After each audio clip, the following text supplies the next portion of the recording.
Hello folks, welcome to Legacy IAS. In today's video, we'll be looking into the Satavahana's political part. Alright, let's get into the video. Now, before Satavahanas came in, what was the political climate? What was the time period they were in? You all know about your Mauryan administration, Mauryan Empire, right? So what happened? This was Mauryan Empire. Look at it, a vast amount, okay? A vast amount of territories comprised your Mauryan Empire, or we can even tell almost all of India. Look at the word we are using, almost. Okay, almost all of India was under your Mauryan Empire. Okay, so post Mauryan Empire, what happened? Post Mauryan Empire, the territories of India, okay, or almost all of India, could not be united again under such a large scale. Alright, so the Mauryan Empire got divided into two portions, areas or region in the north and areas and region in the central as well as Deccan parts of the country. The northern part was ruled over by Sungas, Kanvas, etc.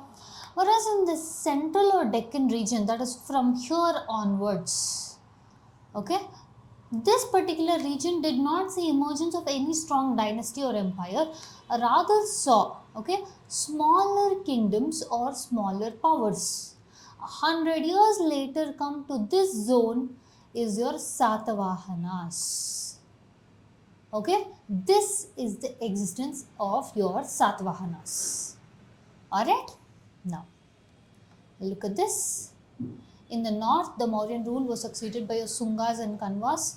But at the same point of time when Sungas and Kanvas were there, the same point of time, your Satavahanas did not come in. Rather, they were smaller powers, okay, in the central and Deccan regions.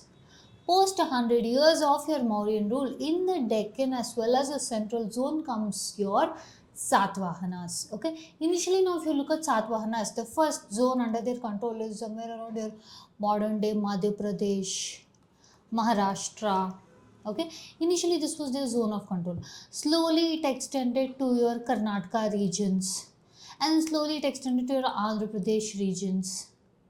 Okay, this is how gradually the Satavahana kingdom emerged. Okay, look at this. The major competitors of your Satavahanas were the Shakas. Okay, Shaka Kshatrapatras of Western India. Also, look at the name Satavahanas. Okay, somewhere it stands for Sat, 7, Vahanas, vehicles, okay, or pulled by 7 vehicles. See, this name is origin of this particular name dates back to the fact that a vehicle that has been pulled by 7 horses.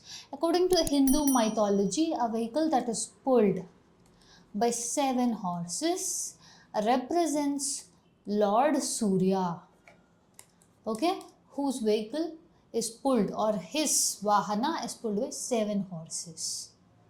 Understanding? Also, the Satavahanas claim their origin back to the Brahmins. They lay adherence to your Varnashrama. Okay? Next. What were the areas of control under your Satavahanas? See, initially I told you, firstly your Madhya Pradesh regions, then comes your Maharashtrian regions. Slowly, as and when, okay, with the eminent kings in picture, the empire or the kingdom proceeds to your Karnataka region, Andhra Pradesh regions. Now when we say from, okay, even today, right, Madhya Pradesh too, alright, one predominant feature is your coast. Coast, why is it important? Because of ports. The seaports were very important because that was the one which was bringing in all of the economy from your coast or through trade. This formed a very important epicenter in your economy. So your Shakas and your Satavahanas were rival competitors. What were they competing for? Largely for your seaport areas. Okay, the seaport area was the major, okay, zone of fight between the competitors. Okay, look at this. What was the area of control? Central India, Western India, or Andhra Karnataka region, and the seaports. Okay, Kalyan, Broad, Sopara. Alright. Moving on. What is the descent that they are claiming? They claim Brahmana descent. They performed huge number of Vedic sacrifices. They worshipped gods like Krishna, Vasudeva, etc. But at the same point of time, even though they are of Brahmanical Varnashrama, they also patronized your Jainism and Buddhism. Okay, they adopted titles such as Raja Raja, Maharaja. Okay, moving on. Now, how do we know? Yes, this is what happened. See, one thing is, with respect to your source, we consider that the Satavahanas came right after your Ashoka. Again, you know how Buddhism is associated with Ashoka, right? So, that tradition was also continued by your Satavahana kings, even though they claim their Brahmanical orthodoxy, Brahmanical hierarchy. Understanding? Now, despite this, we see that, mention of Satavahanas. Where exactly have you mentioned to place Satavahanas as the people who came in right after your Mauryas? But when we also said that there was a 100 years gap, this 100 years gap, it was a smaller kingdom, smaller political zone, but in the entire zone, right, in your central and Deccan zone, if any strong power was provided right after your Mauryas or Ashoka, it was your Satavahanas. Okay, now this is credited with respect to your inscriptions, coins. Also, one other thing is your Puranas mention the word Andhras. Okay, now there is a conflicting opinion, or again there is a conflict telling that whether the Satavahanas are what they are claiming as your Andhras. Okay, but again Andhras do not mention the word Satavahanas. Now, when we look at Satavahanas, right, the language that they patronized, what is it? That the language they patronized most is a Prakrit over Sanskrit. Understanding? And the Satavahana kings were huge poets themselves. So the poems and the literary source that they themselves have composed, acting as a source of confirmation, yes, at this period of time, this people existed, this dynasty existed. Alright, next is through inscriptions and other is through foreign accounts. This is largely to trade. We get to know, yes, Satavahanas were there at this period of time. Somewhere the timeline dates back to the 1st century. Alright, now look at this. This was the political extent of your Satavahanas, comprising of your central India as well as Deccan India. Understanding? Now, let's look at some important rulers of your Satavahana dynasty. Okay, the first one who began the dynasty was your Simuka. Okay, he was the founder of your Satavahana dynasty, credited for building Jaina and Buddhist temples. Like as we spoke about, even though they are from Brahmanical hierarchy, they did patronize Jainism as well as Hinduism. Satakarni I was credited for having started the era of expansion. Okay, what is Satakarni I credited for? Era of expansion began from this particular king in your Satavahana's period of time. Okay, look at this. He also conquered Kalinga after the death of Karvela. Alright, the next in line is Halla. Okay, now he compiled Gata Saptashati. Okay, as we spoke about, they themselves, the Satavahana king themselves, were good literary kings. Yes, they produced a large number of poems. One such thing was your Halla. Okay. Now, the most important king of your Satavahana empire or Satavahana dynasty is Gautami Putra Satakarni. Look at this, Gautami Putra. Okay. Look at this, Gautami Putra. Gautami's son is Satakarni. Okay, somewhere a matrilinear, right? Somewhere a matrilinear approach is seen here.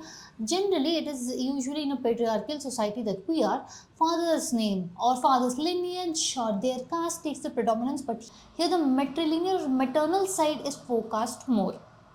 Okay, Gautami Putra Satakarni. Alright, look at this. He is considered as the greatest king of Satavahana dynasty. One more thing with respect to Satavahanas at this period of time. One thing is they had a lot of contemporaries who were rising in power, fighting among themselves and everything. Satakarnis were also. Your Satavahanas were also now at the verge of breaking down. But this point of time is the emergence of your Gautami Putra Satakarni, which means he brings it back. So he puts the Satavahanas back on the map. That he claimed that he was the one who won over the Kshatriyas. While with the battle of the contemporary, that is your Shakas. Alright?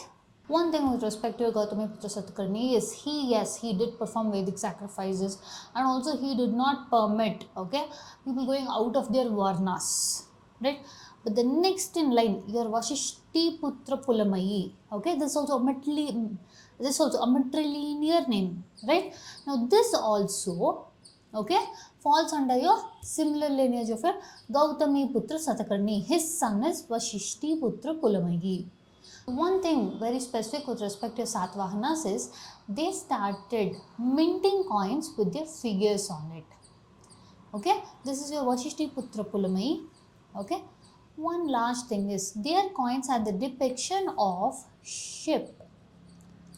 Okay, why? Because this indicated the richness or the economy that was gained through the trade, making this a very important source of information. Remember what was the source of information that we said?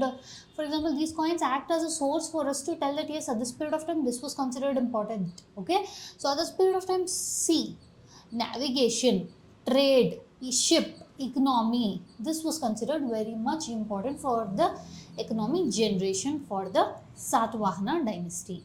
Alright. The next in line is Yagnashri Satakarni, okay, one of the later kings of the Satakarni dynasty, and look at this, lover of trade and navigation, alright. He also had a motif of ship on his coins, okay. Now, the upcoming successes, alright, they were pretty much caught up in the war with the contemporaries, okay. Post your Satavahanas, okay, multiple other powers start coming into power and then they are devoured. The kingdom is devoured. Alright. That is who are the next successors in line. Your Gautami Putra Vijay Satakarni, Chanda Satakarni, okay, as on. Now your new powers will start coming into line in the place of your Satavahanas. Okay. So this is not a foreign invasion that wiped it away, but rather the rise of contemporaries. Okay, led to the growth of new dynasty and your destruction of Satavahana dynasty. Okay, that's it for the content on the political part of your Satavahanas. If you do like our content, subscribe to our channel, hit the like button and share it along with your friends. Thank you.